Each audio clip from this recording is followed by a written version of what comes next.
नमस्कार साथियों, कैसे हैं आप लोग। आशा करता हूं आप लोग अच्छे होंगे। दोस्तों यहां पे बिलासपुर जोन के रिगार्डिंग एक ऑफिशियल अपडेट देखने को मिल रही है। सबसे पहले देखिए बिलासपुर जोन के विषय में बात कर लेते हैं। यहां पे सीटें कितनी हैं और यहां पे जो ऑफिशियल आरटीआई रिप्लाई आया है दोस्तों, उसके विषय में यहां पे चर्चा करने वाले हैं। और साथ में ये भी जानने का प्रयास करेंगे साथियों कि किस डेट को यहाँ पे रिजल्ट पब्लिश होने वाला है। देखिए दोस्तों, सबसे पहले बिलासपुर में यदि ध्यान से आप देखें तो यहाँ पे टोटल जो सीटें हैं वो 1664 है। ठीक है, अब देखिए 1664 में ये कैटेगरी वाइज सीटें हैं। यूआर का 797 है, एससी वालों का 219 है, एसटी का 115 है, ओबीसी वालों का 366 है और ईडब्ल्यूएस का 167 है। अब इसी कैटेगरी के अंदर दोस्तों यहाँ आपका जो सीसीए वाले कैंडिडेट है ये इसमें शामिल रहते हैं। बाकी VI, LD, HI, MD, VVI मतलब पीडब्ल्यूबीडी वाले भी कैंडिडेट दोस्तों इसी वाले सीट के अंदर रिजर्व रहते हैं। ठीक है, सो दोस्तों टोटल जो है सीट की संख्या यहाँ पे 1664 है। अब देखिए यहाँ पे ऑफिशियल आरटीआई रिप्लाई आया है जिसमें अटेंडेंस कितना प्रतिशत बताया गया है। अब अगर दोस्तों यहाँ पे ध्यान से देख पा रहे होंगे तो टोटल यहाँ पे वैध एप्लीकेशन की संख्या कितनी थी, तो 2,22,490। मतलब कुल मिलाकर के जेन्युइन एप्लीकेशन कितने प्राप्त हुए थे, 2,22,490, जिसमें से अनरिजर्व कैटेगरी का 31,783 एप्लीकेशन प्राप्त हुए थे। जबकि यहाँ पे दोस्तों एससी का 45,982, एसटी वालों का 32,899, वहीं ओबीसी वालों का दोस्तों तो 1,07,221। मतलब सबसे ज़्यादा जो कैंडिडेट होते हैं वो ओबीसी नॉन क्रीमी लेयर के अंतर्गत होते हैं। जबकि ओबीसी क्रीमी लेयर में भी यहाँ पे 1816 कैंडिडेट एप्लीकेशन प्राप्त हुए हैं।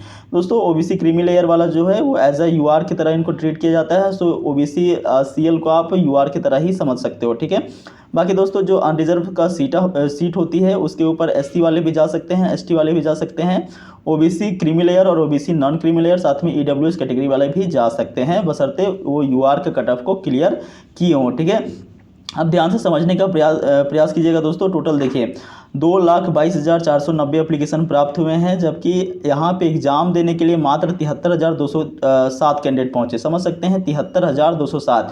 अगर परसेंटेज निकाले दोस्तों तो अप्रॉक्स में 30% के आसपास आता है। तो 30% के आसपास ही कैंडिडेट यहाँ पे एग्जाम देने के लिए पहुँचे हैं। बाकी 70% के आसपास यहाँ पे एग्जाम जो है वो छोड़ दिए दोस्तों। अब समझने का प्रयास कीजिएगा यहाँ पे पर सीट कंपटीशन कितना कम हो जाता है।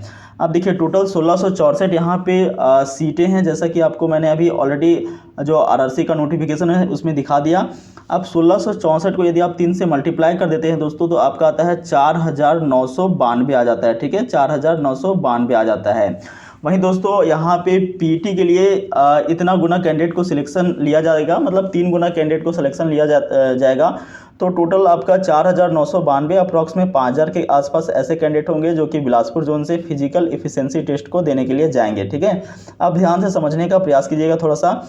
देखिए दोस्तों 73,207 कैंडिडेट यहाँ पे एग्ज़ाम जो है वो लिखे हैं। ठीक है, 73,207 कैंडिडेट एग्ज़ाम लिखे हैं। यदि आप इसको डिवाइड लगाते हैं 4,992 से, ठीक है, 4,992 से डिवाइड लगाते हैं, मतलब इतने कैंडिडेट यहाँ पे फिजिकल एफिशिएंसी टेस्ट देने के लिए जाएंगे तो आता है आपका 14। ठीक है, मतलब एक सीट पे आपका 14 कैंडिडेट जो है वो फाइट कर रहे हैं केवल पीटी के लिए, फिजिकल एफिशिएंसी टेस्ट के लिए। तो सोच सकते हैं दोस्तों कितना कम यहाँ पे फाइट है। 2018 की अगर वैकेंसी की बात करें दोस्तों ग्रुप डी की, तो वहाँ पे 250-300 कैंडिडेट जो है वो फाइट कर रहे थे। और उस समय जो है वो कितना कम कटअप गया था, अप्रॉक्स में उस समय नॉर्मलाइजेशन भी हुआ था और नॉर्मलाइजेशन में काफ़ी कैंडिडेट का अच्छा खासे मार्क्स बढ़े थे। 50 से किन्हीं का 70 हो गया था, 60 से किन्हीं का 90 तक पहुंच गया था। इतना ही नहीं दोस्तों 100 से पार भी चला गया था पिछला बार।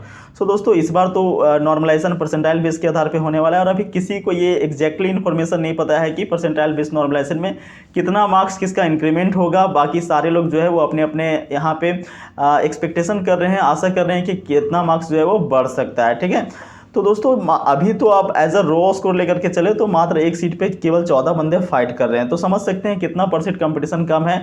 कम से कम फिजिकल एफिशिएंसी टेस्ट के लिए तो यहाँ पे परसेंट कंपटीशन काफ़ी कम है दोस्तों।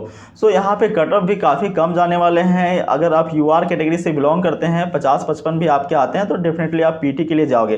देखिए फाइनल मेरिट का यहाँ पे कुछ भी कहा नहीं जा सकता दोस्तों, क्योंकि फाइनल मेरिट में यहाँ पे थोड़ा सा तो होता ही है दोस्तों, क्योंकि 3 गुना कैंडिडेट को पीटी के लिए बुलाया जाता है और उनमें से जिनके मार्क्स अच्छे खासे होते हैं उन्हीं का तो फाइनल सिलेक्शन होता है। लेकिन फिर भी अप्रॉक्स में जो आपका पीटी का कटअप होता है ना दोस्तों, उससे 5 से 7 नंबर ज़्यादा होता है। तो आपको फाइनल मेरिट के लिए आपको जो है वो कॉल लेटर आ जाता है, मतलब डीवी के लिए आपको कॉल लेटर आ जाता है। ठीक है, वहीं दोस्तों अगर आप ओबीसी कैटेगरी से हो और आपके भी 50 के ऊपर 50 के आसपास आ रहे हैं तो यहाँ से आपका चयन हो जाएगा। यदि एससी से आप बिलोंग करते हैं तो 48 से लेकर के 52। वहीं दोस्तों ईडब्ल्यूएस वाले कैंडिडेट हैं तो आपके जो है वो 48 से लेकर के 50 के आसपास होंगे तो आपका यहाँ पे चयन हो जाएगा। एसटी वाले हैं दोस्तों तो आपका 45 से लेकर के 50 के बीच में आप हो तो यहाँ पे भी आपका चयन हो जाएगा। देखिए ये तो खैर रहा दोस्तों एक डेटा। बाकी अगर रिजल्ट की बात करें तो देखिए रिजल्ट अब जो है जैसा कि आपको पता है कि 14 तारीख को आंसर किया हुआ था और 5 दिन के आसपास आपका ऑब्जेक्शन रेज करने का डेट रखा गया था, मतलब 19 तारीख तक ऑब्जेक्शन रेज आप कर सकते थे। और आज का डेट की बात करें दोस्तों तो आज जो है वो 8 नवंबर है, ठीक है। अब 19 अक्टूबर से 8 नवंबर का समय जो है वो बीत चुका है। लगभग आप मान के चले उधर 11 दिन और इधर 8 दिन, तो लगभग 20 दिनों के आसपास का समय गुजर चुका है और बस अब कुछ समय और कुछ घड़ी और रह गई है दोस्तों आपका रिजल्ट आने में, क्योंकि रिजल्ट जो है वो फाइनली आपका तैयार भी हो चुका है। अब रिजल्ट एक साथ आएगा दोस्तों, आपका आरआरबी जोन वाइज आपका रिजल्ट को पब्लिश किया जाएगा और साथ में जोन वाइज आपका कट ऑफ भी तैयार किया जाएगा पीटी के लिए, ठीक है। और साथ साथ दोस्तों आपको पीटी का डेट भी देखने को मिल जाएगा, मतलब जिस जोन के अंदर आप होंगे उस जोन में आपका रोल नंबर होगा और वहां पे कट ऑफ होगा और साथ में पीटी का भी डेट वहां पे डाल दिया जाएगा कि भाई पीटी जो है वो इस डेट को है। तो पीटी भी आपको अभी से ही साथ लेकर के चलना है दोस्तों, क्योंकि पीटी के अंदर जो रनिंग का पार्ट है काफी टफ हो जाता है। 4 मिनट 15 सेकंड के अंदर आपका जो है 200 मीटर 1000 मीटर का रनिंग, सो इसे अभी से आपको प्रैक्टिस कर लेनी है। बाकी अगर रिजल्ट की एग्जैक्टली डेट की बात करें दोस्तों तो देखिए अभी नवंबर का फर्स्ट वीक एंड हो गया है, सेकेंड वीक चल रहा है, तो ये मान के चल सकते हो कि 15 नवंबर के आसपास का एक समय एक मोटा मोटी जो है वो उसके आसपास आपका जो है वो रिजल्ट पब्लिश होने की संभावना बन रही है। तो दोस्तों जैसे ही इसके रिगार्डिंग कोई ऑफिशियल अपडेट आता है एग्जैक्टली रिजल्ट के रिगार्डिंग डेट के रिगार्डिंग तो मैं आपको यहाँ पे सूचित कर दूंगा। मिलते हैं दोस्तों अगले वीडियो में, तब तक के लिए नमस्कार।